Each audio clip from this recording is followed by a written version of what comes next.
Peter Quill is, when we first meet him, he's a 9-year-old kid watching his mother die of cancer.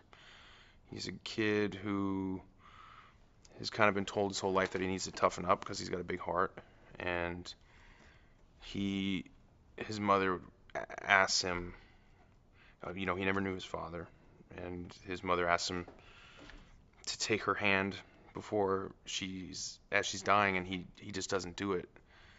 And then immediately after, he's like sucked away into space and raised by Yondu, and so who also tells him that he has to toughen up, and so he's been living his whole life trying to pretend like he's tougher than he is, when in fact like he's sort of stunted at that moment of when his mother asked him to take his hand. He's like a kid at heart.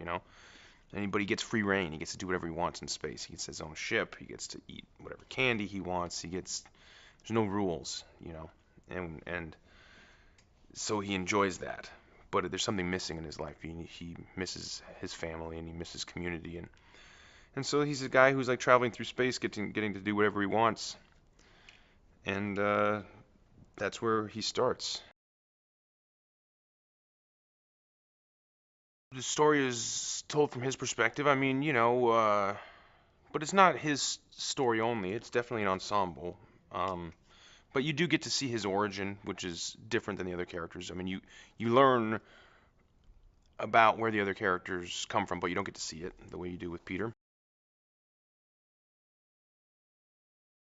The Guardians of the Galaxy is consisted of members, all of whom are very selfish for the most part, and are they when they come together, they all have these individual goals of what they want, and later on they realize, that they come together as a team, and they're what they want shifts, and they become one unit, and they want to, protect innocent people.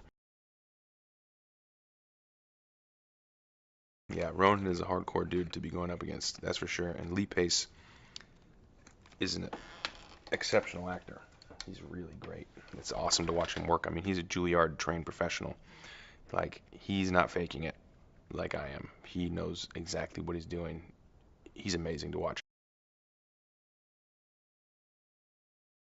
Working with a cast like this, people like, veteran actors like Benicio del Toro and Glenn Close and John C. Reilly. I mean, seeing them work, you pick up on the differences in their styles and what they do and how they breathe their own presence into these roles and their processes. It's really amazing. I think Marvel is so lucky to have James on this project and in future projects. He was born to direct a Marvel movie. He was. He's a huge fan of all the comic books. He understands the logic of all the comic books.